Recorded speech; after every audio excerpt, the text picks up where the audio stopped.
So, a few things. Like, I want to do the evolution chamber from the start when I saw it. I thought it'd be a really cool idea because I haven't been able to stream as much lately, and I thought it'd be like a cool way to like, still talk strategy and interact with the community and stuff. And like, I feel like I'm pretty knowledgeable in terms of strategy.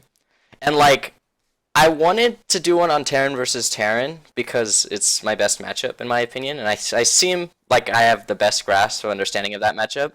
But a lot of people who talk or like chat in my stream, they always ask me like what to do against Protoss. And I've watched a lot of VODs lately, and I feel like I've kind of started to get it down of what to do against Protoss. Like two VODs that I would definitely recommend to anyone to watch after watching this Evolution Chamber episode would be TY versus Myungsik, the first two games in the Code S qualifier, and then also Bian versus Neeb. Although Bian lost the first game, like his strategy is really solid, and I'll be going over that as well. What do I do about Protoss? I'm about to go over that. Don't worry, Zam. So pretty much what I learned from watching a lot of the top Korean players lately is that they'll play one of two ways against Protoss.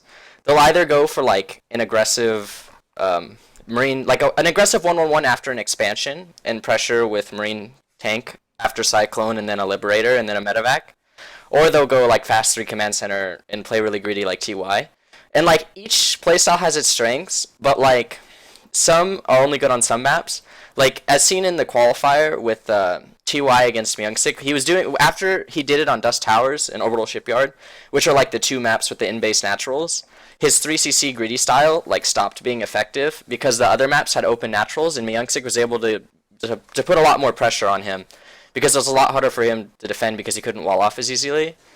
And he couldn't take his third, like, at all. I think he just died to all-ins those games. Because those maps have a lot of cliff space and a really open natural. And the depths, the shades and stuff, like, it's tough to deal with. But that's what this episode's for. So I'll give you guys, like, advice on how to deal with, like, both situations on both types of maps. So, I guess I'll get started here. Get my folder. I think I'll start with going over TY style first. Like, kind of how to play a macro game against Protoss, before we go over how to defend aggression and how to play on other maps. I'm going to talk more like general and basic on like Dust Towers, Prion Terraces, this would work, Orbital Shipyard, and that's about it. The other maps are really open. You'll have a tough time playing 3 command center styles on those maps. So this is a game I played on Korean server about a week ago. This is against a Korean Protoss player named Trust. So this game, actually I didn't copy anyone's build. I kind of like made up this own build. Because against Protoss, for me, I kept losing a lot. At first, at the start of the expansion, because they were all playing really aggressive. And so I decided to skip Reaper and just go straight into Reactor Marine in a lot of my games if I expect my Protoss opponent to be aggressive. Because it allows me to get a lot of early Marines out. But also with this opening, it allows me to get 6 Marines out in time for a Proxy Stargate, which has been really popular so far in Legacy of the Void. I've actually seen it happen in quite a few Korean matches as well. A lot of Protoss players going for Proxy Stargate. It complements really well with the Pylon Rush with the Depths. And another cool thing about this opening, well, I should probably go over the opening. Kind of forgot. But the cool thing about getting the Reactor rather than the Reaper is you don't even need the SCV Scout in my opinion. Because what this does, getting your Supply Depot on 14, and then starting your barracks when it finishes, and then a gas. Because, well, there's two things I want to go over here, actually. So unlike in Heart of the Swarm, you can get your barracks and get your gas without stopping SCV production, right? And with your Supply Depot, the only difference between now and Heart of the Swarm is you rally your SCV when it's at 13 supply building, and then you build it at 14 supply, so you can finish it and not stop SCV production. But aside from this, this looks extremely similar to a Reaper opening. The only difference is you get a Reactor first. And I'd recommend this for players who don't feel like they're as strong at multitasking. Because Reapers in Legacy of the Void are a lot harder to control because of the Pylon Overcharge. It's really strong because it two-shots them, so if you're not paying attention to your Reaper when you hop into the main base, and they overcharge their Pylon, they can kill your Reaper, and you won't get the scouting information that you need from your Reaper. And the other thing that makes Reaper openings really flimsy, in my opinion, is when you do go for a Reaper versus Protoss in the early game, you delay this Reactor, or you don't get a reactor, and so you sacrifice a lot of Marine production. So if they're aggressive with Pylon Adept, and you're not able to keep your Reaper alive to either keep their Mothership Core behind or keep their Adept behind, like, it's really hard to stop. But one common solution to this that I've seen a lot lately is Terran players will build a bunker at the bottom of their ramp, like right here. But I feel with this opening that isn't necessary. So personally, it's just a preference of whether or not you think the risk versus reward with Reaper openings versus Protoss is worthwhile. But aside from that, this game I kind of decided to opt to more of a TY style. TY in his games against Myungsik, he didn't do this opening. He played a lot greedier. He metagamed Myungsik very, very hard. He did like a 1-Rax command center with no gas, and then he went double gas after he built his command center and walled off and got an orbital. And like, it's a good build, and I think it's optimized very well, but I wouldn't recommend it in a lot of situations. Oh shoot, I forgot to switch overlays. Now we're on the right overlay. Oh man. Okay, yeah, we're good. We're on the right overlay now. Gosh, I gotta get back in the stream game. So, what's it called? So for this opening, I decided to just build the reactor marines and then get a factory and a second gas. I think you need the second gas all the time when you're going factory and then tech lab and cyclone, because if you don't have enough gas to keep up cyclone production. And I like to build 2 cyclones on maps with a lot of space like this. Like this map and Orbital Shipyard, where your main and your natural are pretty far away from each other, I like to get 2 cyclones so I could sit one at the edge of each base and deny warp prisms or oracles. And I think cyclones are always a good choice. Like, always a good choice. For a lot of reasons. Against Protoss in the early game, the cyclone, like, counters every single unit. Because it can lock on, it can chase, and kite. So Adepts, for example, they only do bonus damage versus armored as well. So like even if they phase on your cyclone, it's very unlikely they'll kill them. So here I'm just trying to deal with the Adepts with my reacted marines. The reason that my marines were sitting next to my mineral line until I had 6 of them was just in case he went for a proxy Stargate. Because if he went for a proxy Stargate, the Oracle would arrive about when my 6 marines are finished with this build, and I'd want to have my my marines in position to stop the Oracle rather than have to, you know, defend my wall, because the wall dies very slowly to the Adepts in comparison to SCVs. So once your Cyclone comes out, you can clean up the Adept aggression pretty easily. He happens to follow it up with an Oracle this game. A pretty standard play, a fast third Nexus off of Adept pressure and then an Oracle. Sometimes you'll see Protoss players go 3 Gateway Blink to third base, or you'll see them go for Warp Prism Adept to third base, which is probably the most common one in the meta. But they'll almost always go for a fast third base. It's very uncommon that they'll 2-base all in you on a map like this. But if we're playing on a map, like I said earlier, like Lairlac Crest or Central Protocol, especially with the back rocks, the Protoss players are a lot more likely to be aggressive, so a 3 command center opening like this would not be nearly as strong. So after I get my 3rd command center, I add on my extra barracks for extra reduction. I always saw TY lifting up his barracks and starting his tech lab so he could start Marauders and Stim earlier. And then he would get a double engineering bay after his 3 barracks. And I think this is a better idea because you don't really need more Marines at this point if you're playing a passive 3CC style and you don't plan on pushing out. So I have my 2 Cyclones. I set them towards the edge of my mineral line to make sure they immediately lock on to whatever comes to my mineral line. So he happens to go for 2 Oracles here. I saw Myungsik do this against TY, and against the guy he played for TY, which is Bunny, I think, or some other Terran. I saw him play another Terran in that same qualifier, like the match before. It was Bunny or there was a pretty good Terran player, and and he went for 2 Oracles and he killed a Cyclone.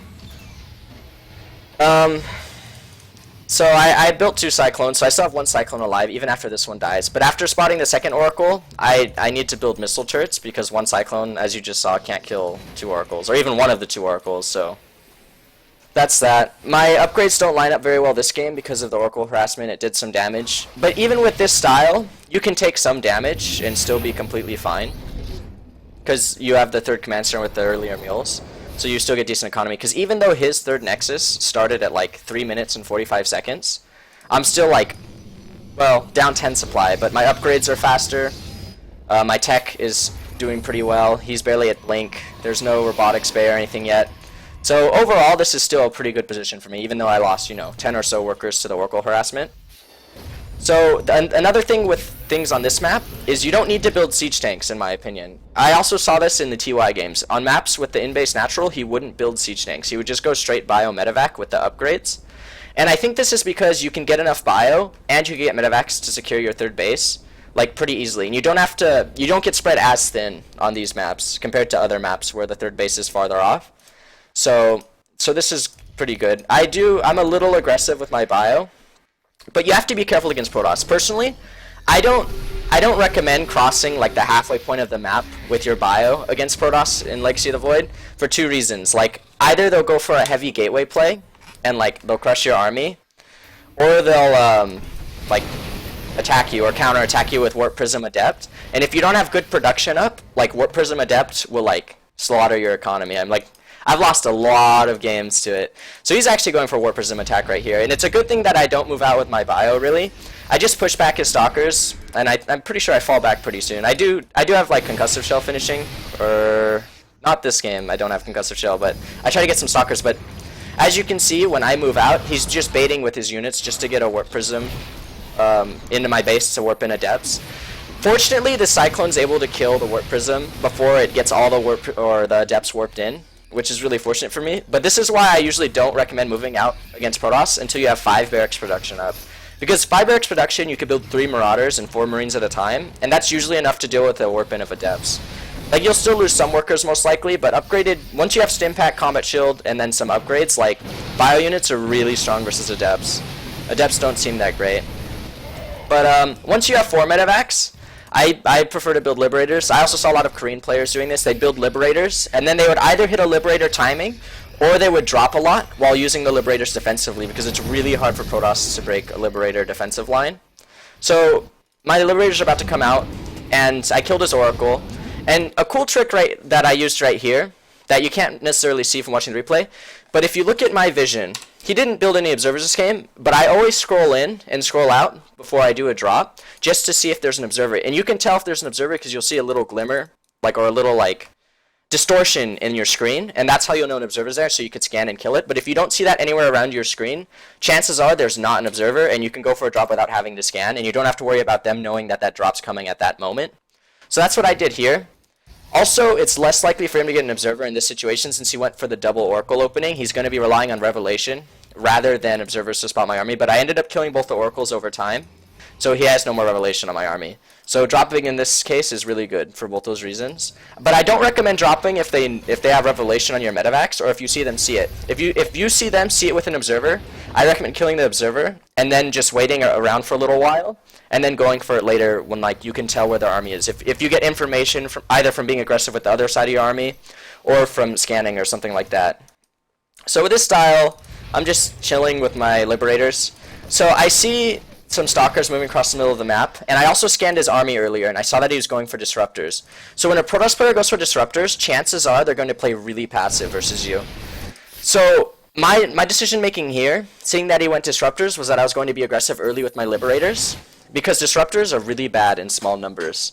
And the biggest thing as well is that I was able to pull his army out of position with my drop, because I knew that he wasn't able to see it after seeing that no observer saw it and then killing his Oracles.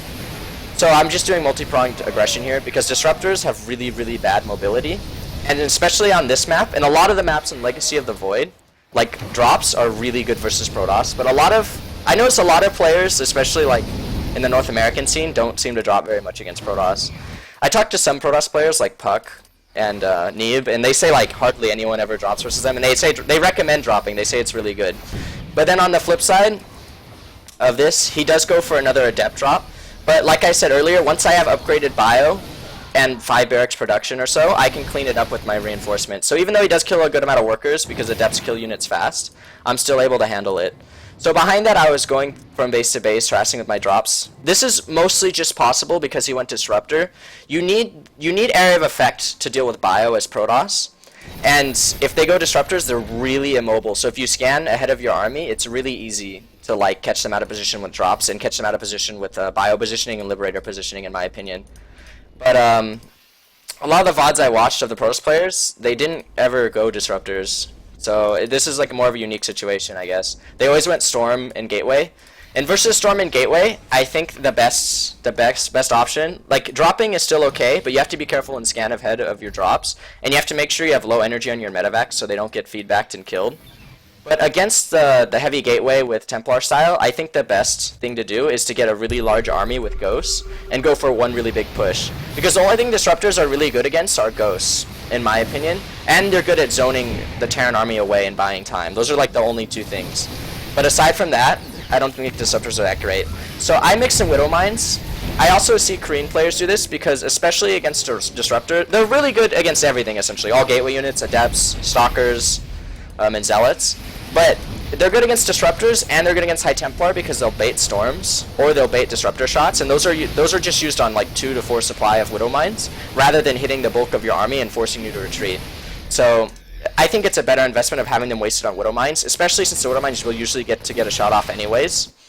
And they'll force the disruptor shots for the engagement, which helps you take a far more favorable engagement. So there's still adepts roaming around my base at this point. You'll find that to be pretty common when you play against Protoss. But during that time, I've been doing damage back to him with multi-pronged harassment as well. And eventually it just gets to a point where I've traded better over time. Because the thing here is, even though adepts are really good, and warp prisms can warp in a lot of adepts, they just can't, they don't really end the game. They're only good against Marines, essentially, and workers. And once you get later into the game as Terran, adepts become pretty useless, in my opinion, and Terran has an advantage. Because you have bio, and upgraded bio is really strong. And then on top of that, you can mix in Liberators, and with Liberator range, those are really strong as well. So this guy was pretty high on Korean server. He was almost top 16 Grandmaster. And then, so this is what I saw TY do, and I kind of just copied it. I just did a safer opening. So next I'm going to show you guys games of me getting all in.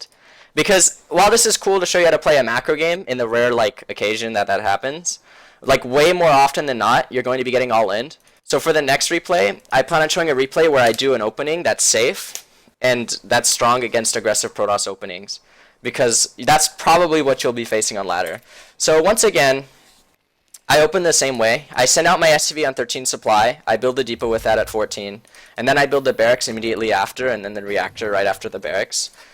Like I said earlier, you don't have to stop SCV production for this. You can keep building SCVs, as you can see here. It's really convenient that they fixed that in Legacy of the Void. It was always annoying, and it always bothered me in Heart of the Swarm, where I would have to cut half that SCV worth of production to get my gas so that I could get my Reaper on time when my barracks finishes. And then the other thing in Heart of the Swarm that's different from Legacy of the Void in terms of that is your orbital command lines up with constant SCV production and with your barracks. So before in Heart of the Swarm, you would have a slightly faster 15th SCV than you would have barracks finishing. So you'd either wait for your orbital command or you would get a 16th SCV and then get your orbital command. And it didn't line up. It was halfway. It was right in the middle. So people weren't sure whether or not which was better. But most people would favor just the 15 workers before they would get their command center, just because they didn't have to get a second depot before that. But there would be time wasted in production for your command center before you get your orbital. But in Legacy of the Void, you can immediately get it when your barracks finishes. So aside from that, I opened Reaper Expand this game. So this is something I need to talk about, Reaper Expand. First off, when you're scouting with your Reaper, you need to be extremely careful. If you see a pylon, don't go near the pylon. Never go near the pylons. You need to stay away from the pylons. As soon as you see a pylon, you know to move your Reaper the opposite direction. Because if you get too close to a pylon, if you're within 4 range of a pylon and they activate pylon overcharge, even if you immediately react and start moving away, your Reaper dies every time, just because it kills it in 2 shots. So mostly I'm just harassing him with this Reaper. I think I got to see this robotics facility so far in the game. No, I didn't.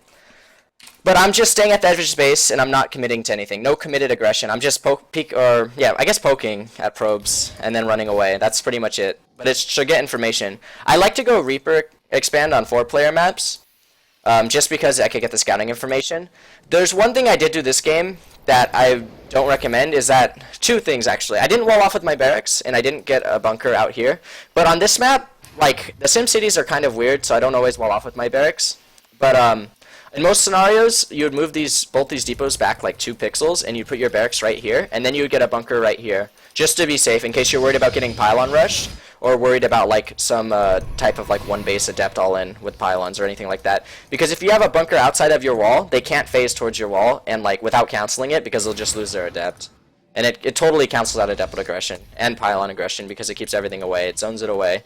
But once again, on maps like these, it's a lot you're a lot more prone to being harassed by adepts. So another advantage of going Reaper on 4-player maps with pretty open naturals like this one is that you can keep the Protoss player back at their base with their adepts with your Reaper. But that's as long as you don't lose your Reaper. And this does take a bit of practice. I probably played like 40 or 50 Terran vs Protoss games where I lost my Reaper to the Protoss player. And then they were able to freely pressure me with adepts and do a lot of damage. He also did Probe Scout, as you can see here, his vision. So he saw what I did, but he saw it last. So he didn't, even if he wanted to pylon rush me this game, he didn't scout me in time to pylon rush me. So that's also very fortunate of me. So as for my follow-up, right now you can see my drop coming in. This game, since I scouted with my Reaper that he wasn't going Stargate because I saw the robotics facility pretty early on, I decided to go for a mine drop because mine drops are pretty good if they don't go for a Stargate because the Photon Overcharge doesn't apply to the whole Nexus now. It just applies to pylons. So you can go out of pylon range and harass mineral lines and drop mines and stuff without worrying about your medevac dying because it only covers the pylon range, especially on a lot of the maps with a lot of airspace and a lot of cliff space on the main. It's really good harassment. But then comes the idea behind this. The whole concept of this follow-up I took from Byun. He would always, when I would watch his games, he would always go for a 1-1-1 off 2 command centers. And he would get a Cyclone when his Tekla finishes on his factory. And then he would get a siege tank. So as you can see my Cyclone here. But then he would always follow up with a second barracks and an engineering bay before getting his third command center and take his third and fourth gases. And I think the reason for this is because when you pressure, because there's one of two things happen, or one of three things, I guess, technically. Either the Protoss player will all in you, and you'll have your 1-on-1 up, building units really early, and you'll defend the all-in. The second thing that I think will happen is that you'll attack the Protoss with your pressure, and you'll force them to build a lot of units before saturating their third base or before teching. And then you'll have the follow-up with your bio to attack them, again with another strong timing like really shortly after, and that they're not expecting because they expect you to go 3 command center. And then the third thing that will happen a lot of the time is that you'll kill them with the push, or you'll do critical game ending damage. Like it's a really strong push, especially with the Liberator to zone. So I always get 1 medevac and 1 Liberator before getting my reactor on my starport with this. I also saw Byun doing the same thing. I think the reason behind that is being that like 1 Liberator gives you a ton of zoning strength, especially in combination with siege tanks, because siege tanks have a range of 13. So you can zone away stalkers and units like that like pretty easily. And then in combination with the Liberator, whatever angle will be most common for them to push you, or whatever angle you feel like zoning with the Liberator, it also makes it like strong on one side in particular. So like this, for example, if I sieged right here, I could put my Liberator to zone right here, and it would make it really difficult for him to engage my army, and he would be losing infrastructure in the process while I'm doing that. And you'll see this happen on a lot of maps when you do this strategy, and become more familiar with it. But most, like, if you want to see like a really good Korean doing this, the Gauntlet, not the last Gauntlet, but the Gauntlet before that with Neeb versus Byun, he did this strategy versus Byun really well. He also did it versus Puck really well. He did it versus both those Protoss players really well. And while you guys know, like, may think they're not very good because they're American, I think, like, they were still really high-level games. And I think Neeb's a really good Protoss player. And even me, personally, I struggled to, like, beat him, like, just to take games off of him. So I'm going to continue here. So I go in with the mine drop. I see the pylon. I immediately click away from the pylon. I just need to stay out of the range to continue to do harassment while not being able to lose this medevac. Did he? No, okay. So that didn't happen yet, but something else happens later. So I also get to see what he's doing. My Reaper got to scout the robotics facility, so I knew I'm good to do the mine drop. He happens to be going for disruptors. I don't know if he's going for a disruptor drop or whatnot here, but I get to go around and do damage, and as long as I stay out of the pylon range, there's no worries. But also this forces earlier units out of him. So his third base is going to be later by me putting on this earlier aggression, which is really nice as well. So then I come in with my Liberator, and on a lot of these maps, there's a lot of sweet spots where you can siege with your Liberator, and they won't be able to kill it without like losing stuff. And Liberators are really strong. They do like 85 damage a shot when they're in Liberator mode. So he's about to take his third base now, but I delayed it through my pressure. So where did my Liberator go? Oh, my Liberator died, but usually I'd have my Liberator with this push. I don't have my Liberator with this push, which is really bad, so this push is a lot weaker than it would have been otherwise. It's still okay though. I get a pretty good trade. I kill his robotics bay here by sieging his base with my units.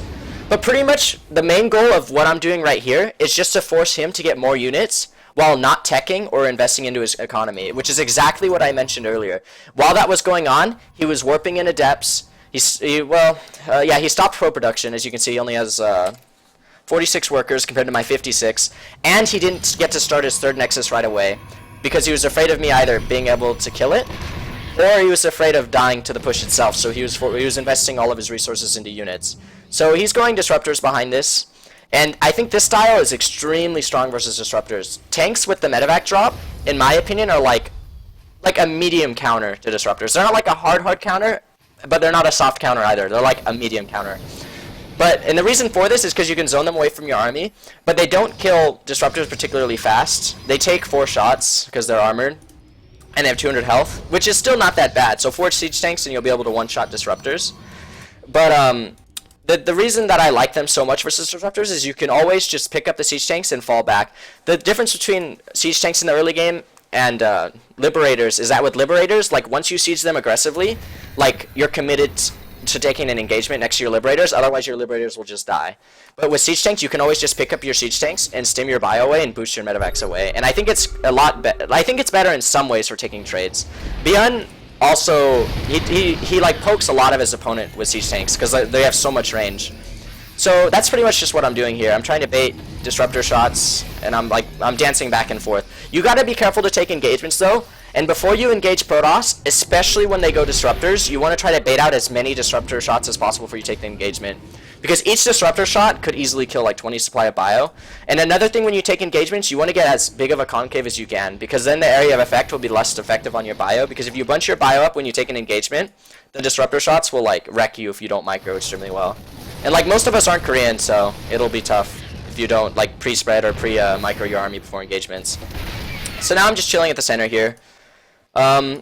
There's not much else going on. I take my third base behind this. My third base is pretty late with this opening. I noticed the same with Beyond. His third base is always late.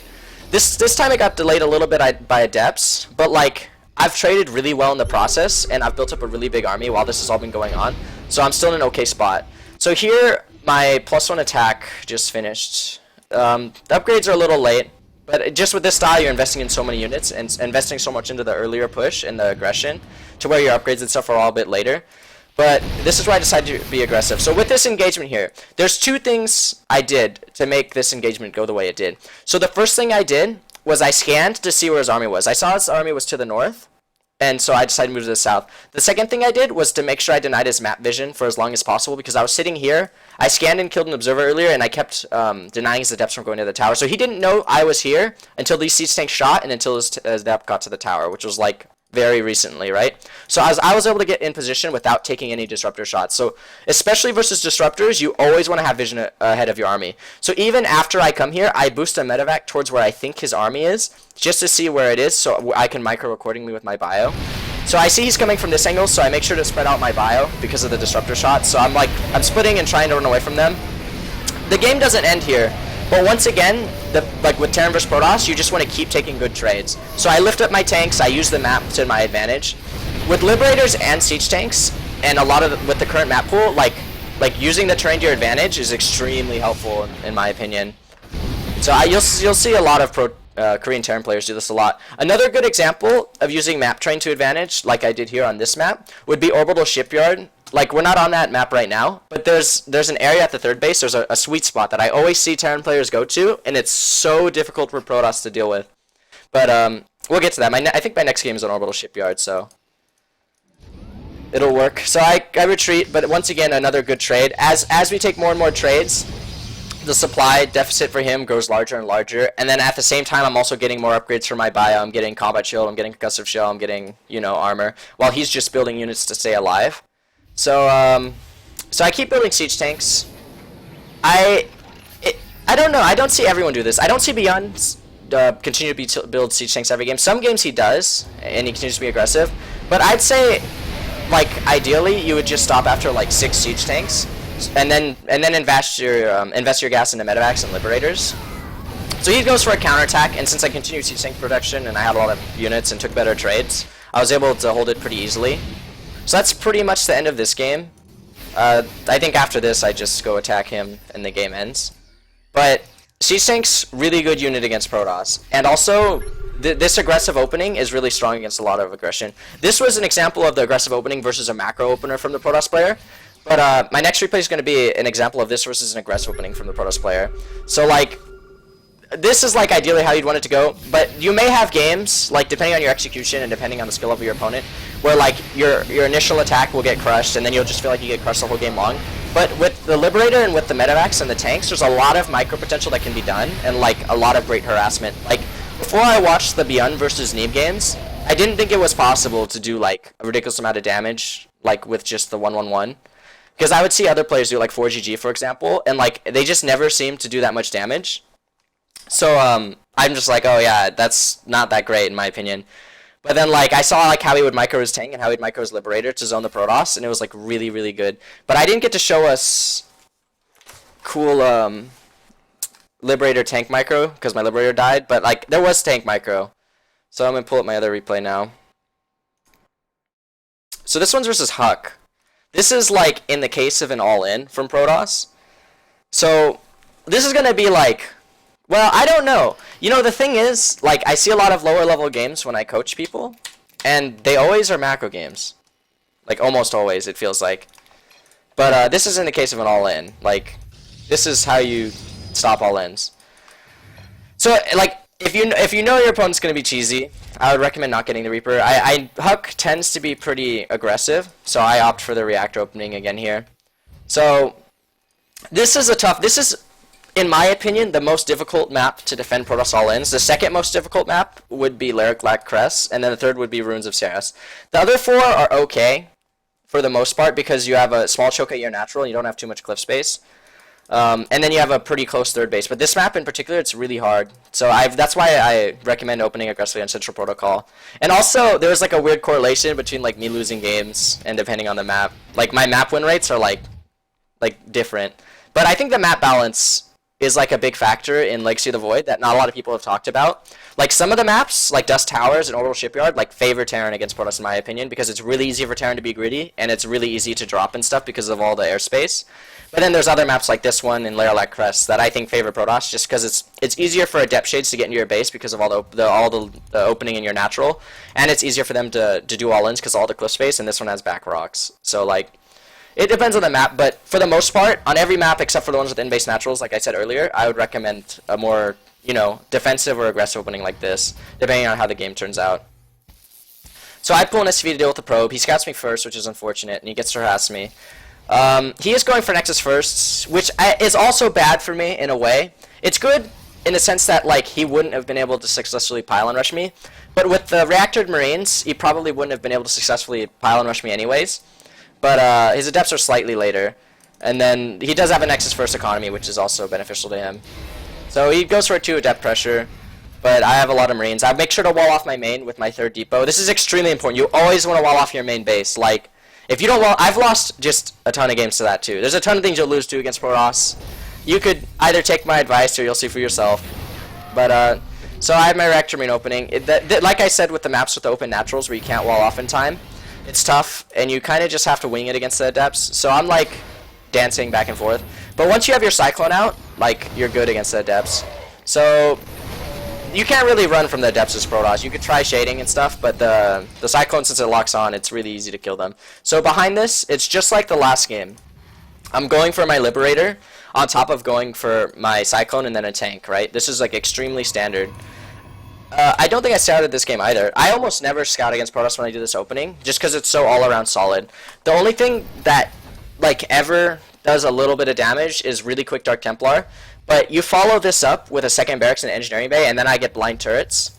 And Beyond does as well, I think, so it's like, it's pretty solid all around. You should be good against everything, and quick Dark Templar may, like, do some damage on occasion, but, like, you could even float a scan if you're worried about Dark Templar. So I didn't scout, so I have to scout them up with my Liberator. Luckily, Liberators fly and they move really quickly, but AFK'd it for a second.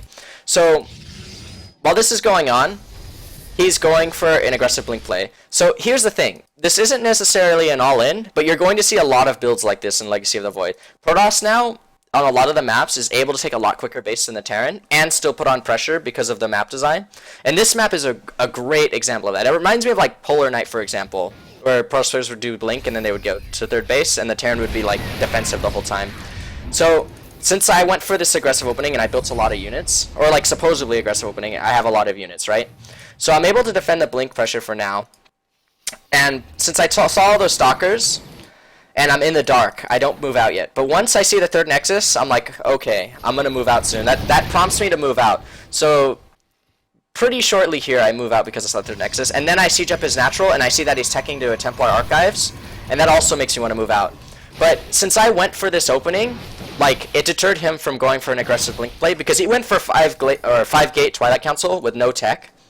And then he threw on a Robo Bay, or Robotics Facility, and then a Templar Archives. So since he didn't go Stargate, like, Liberators are great for sieging mineral lines. Another thing that I see a lot with Korean players is that they'll actually, like, just build Liberators to harass. They'll use their Liberators to harass all game long, and it's really, really good. Because the Protoss player, like, it divides their attention between all their bases, and the only things that can counter Liberators, especially Liberators with air, is air units. Or, I mean, not with air, with range upgrade is air units. So, like, if you're not prepared as a Protoss player with air units, like, it's really tough, or if you don't stop them before they get in position. TY, that's how, I think that's, like, the main factor that won TY's games, is that the Protoss players would fall apart to the Liberator harassment. So here I decide to move out. I also start my third command center right before I move out. But this map, being Central Protocol, has 2 entrances, so he's able to come up in my natural, and it turns into a wonky situation. But since I built so many units, and he went for 3 nexus behind this and was being really greedy, I'm still able to take a good trade. This is like the third situation I talked about last game with this opening, is where, like, your opponent's not adequately prepared, and then you do good damage because they were either too greedy or they didn't expect it coming. So he didn't seem to expect in this situation. He is counterattacking with Stalkers, which is like the one thing that keeps him in a decent situation this game. But on most maps, this will be a lot easier to defend. The reason that it's particularly difficult to defend on Central Protocol is because of the back rocks. So once again, I'm just putting on pressure with my siege tank attack, and I'm trying to defend at the same time. Not too many interesting things going on yet. So this game does go on though. It doesn't end here. He does destroy my army, but it does do enough damage. All you're looking to get with this push is a good trade. If you get a good enough trade, it's totally fine. If you can go to the macro game as Terran versus Protoss in like a decent position, you'll do well. You'll most likely win. The only time I think it starts to become bad for Terran against Protoss is when you get to like the later, like I guess like the late game technically, where they get like Storm, Disruptor, and like Tempests, right? But before that, as long as they don't have like a large amount of disruptors or ground AoV, area of effect with Tempest, you're like in a good spot as Terran in my opinion. So I just sit my Medivacs back here because after doing that push and doing a lot of damage, it's pretty likely that he's going to counterattack me, and he does. So I have my stuff here, but I counterattack with the bio, which forces him to come back because he either attacks me and I pull all my workers and most likely kill his army, and while he loses all of his economy, or he falls back and loses some economy but stays in the game. So I counterattack here. He didn't attack into my main because he saw my units in position. He's going to go for my natural, but that's when he sees my bio and he decides to pull back almost immediately. So now I'm just zoning him on the map with drops. This is extremely similar. This situation right here is almost identical to the situation in the macro game I was in versus Trust in the first game I showed, where he has to stay on his side of the map to defend drops. And like that's, and from that point I just take control of the game and I just build stuff and like eventually just out trade and then just out macro him, I guess. That's just how games seem to go against Protoss. And it's really difficult for Protoss to deal with this on these maps because of all the airspace. So I'm just trading at this point. He comes back. So while this is all going on, I continue to just build up units. I took a bit of economic damage in this situation, like more than I would have been comfortable with. Another thing that I would kind of recommend for you guys that I don't do is maybe SCV scout. But I don't think it's necessary because the only thing you really scout with this opening is their spawn position. But you could scout later in the game and it would be good, rather than scouting with the Liberator so you could see what's going on or scan earlier. But if you're pretty much what I do with this type of opening is I just cover like everything they could potentially do. Beyond, in most cases, he doesn't SCV scout either, but he will play aggressive with a dropship like I did in the game versus Ray Rain, and that's how he'll scout. But I don't know. Koreans just don't seem to scout very early on unless they get a Reaper, and most of them don't even seem to get a Reaper. So like they kind of just play in the dark for the most part. Ty occasionally SCV scouted, but he didn't always SCV scout. It's hard to say because a lot of metagaming goes on at the highest level, and ladder's a lot different than that. So I'd recommend playing a lot more safely on ladder. So from here, it's pretty much just standard game. Well, not standard game. It's like I just close out the game. It wasn't a standard game in my opinion, but a lot of games are going to be really wonky like this. You'll be surprised. I was looking at my replays in preparation for this episode, right? And like every replay I would look at was weird like this. I just couldn't find a normal game. Like all my games turned out weird. It's weird. Like it's just the weirdest. I like that Alexia the Void is just games are just really weird and scrappy every single time for me, as Terran at least, especially against Protoss. But pretty much from here, I just close it out.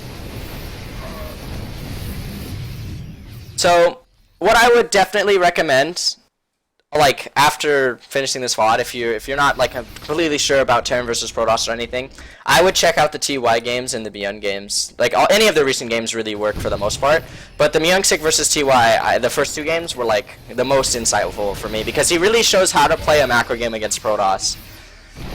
But his opening, in my opinion, wouldn't be that great for ladder. I tried actually doing it versus Huck.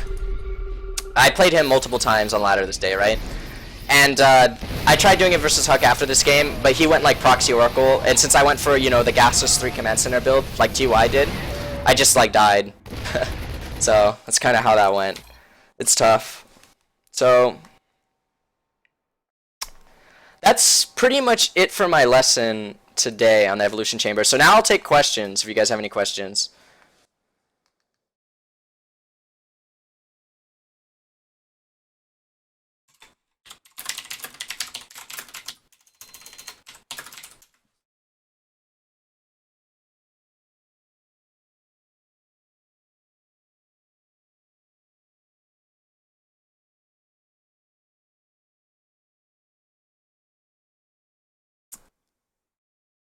I'll wait for you guys. I don't know how much of a delay there is or anything.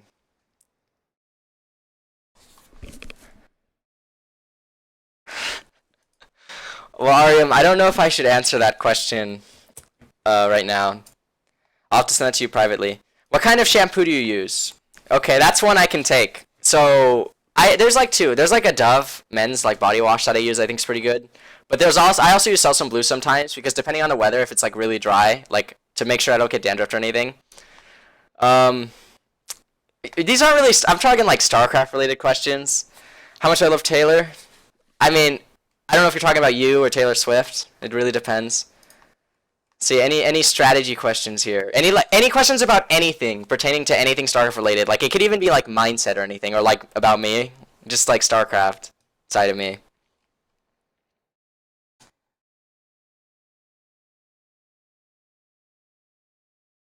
Um,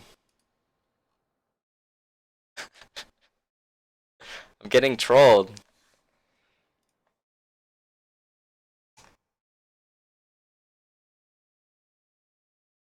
Well, there's one earlier here. It's what do I think about Protoss? So I'm going to talk about Protoss and what I think about it.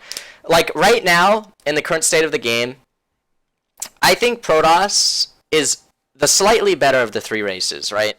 I think Zerg's slightly favored against Protoss, but I think Protoss is favored against Terran by a larger margin than Zerg is.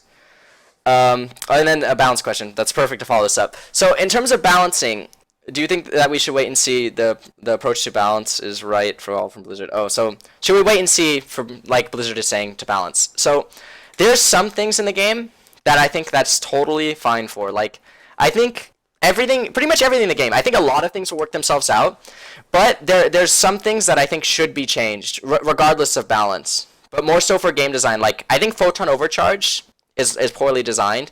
I think it's better than it was in Heart of the Swarm in some ways because it doesn't cover as much surface area and players have some different types of aggression they can do. But at the same time, it's like worse in some ways because it has more potential to just like shut down larger armies and things like that. But like you could wait on all these things and eventually the meta would sort itself out. But like the game would stay that way, and then the design wouldn't be as good as it could be, in my opinion. But that really depends. But I think in terms of like nerfs or things like that, I think the adept needs some slight changing, not like super large changing, but we're seeing adepts like every game, like a lot of adepts every matchup. So I think like a significant change should should be made.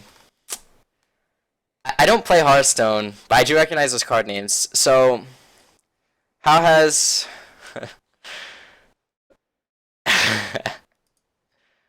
And another thing I'll say is like always go for a quick factory against Protoss. You always need to go quick factory and get a Cyclone. Like I watch Polt, and I think Polt's streaming right now, actually. Yeah, I watch Polt a lot, but like I can't stand that he always goes to Rex Bio against Protoss, cause like Bio will die to so many things. Like Bio sucks against Adepts in the early game before it has Metavax. So like you could still die to Adept Warp Prism all-ins if you're not like right in position. It also is bad at being aggressive because they can put pylons at the front and easily shut it down, whereas air units can like maneuver around the pylons. And then it also is worse at like defending oracles because like you just have to have 6 marines at each mineral line, and then if they come with 2 oracles, like they kill it. Whereas if you have a cyclone and you're paying attention, you could just run away while kiting like one of the oracles, right? And you could stall them from killing your SCVs. And you get a later third base, and you get later upgrades, like in terms of like your +1 attack and +1 armor. So like in many ways, I think that going for the faster factory rather than the 3x bio, like a player like Polt does, for example, is better. But Polt's been doing the 3x bio style for like ever, like since the start of Heart of the Swarm. He always likes doing that. So I guess he's just used to it, but I'd recommend definitely doing this rather than doing the 3x bio. Even Disruptor drops, like they're not as common because a lot of people have been going Cyclone with like an air unit, like a Liberator or a Viking. So like people aren't really going for Disruptor drops, but even those are still really strong. Like they're extremely strong versus 3x bio because you can't counter them. So let's see. Yeah, I think that might be it for the questions. Reading through these questions, I mean, they're not too StarCraft related here, so I think that'll wrap up the show for today, guys. Oh, wait, no. We have one more question. What is your opinion?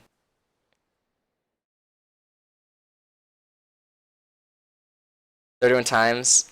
Like's a good comparison word. It's also a good comfort word. I'm not sure how to respond to all these questions. So I'm going to answer, what is your opinion on the Ultra Ghost relationship in Terran vs. Zerg? So this was very interesting. I even read in the Balance post, the community feedback from a few days ago, that like Blizzard was even receiving mixed feedback. I see some games where Liberator Ghost seems completely broken against Zerg, and like it just destroys everything late game. But then I have other games where like that I'll see or I'll play, and it's like, well, Broodlord, Viper, like Ultralisk and stuff, like completely destroy me when I'm going Liberator Ghost. But there's like different reasons for why each happens. I think it's really map dependent on how easy it is for Terran to take bases. Like Dust Towers, I think Liberator Ghost is like extremely strong against Zerg because all the bases are close to each other, and there's a lot of choke points you could easily defend and zone with your Liberators.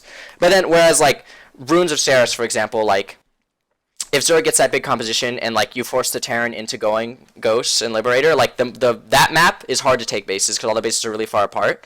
So it's really easy for them to like kill it. So it really depends on the map for terms of compositions and how strong they are, but that's pretty much how I feel about that. I don't think either side's really favored yet. A lot of these bounce problems we're having, like I said earlier, like everything except for the Adept, I think will get sorted out with time. Even the Adept would, but it bottlenecks the other races strategically, and I think it makes it really lame. So I think that should be changed regardless. Yeah.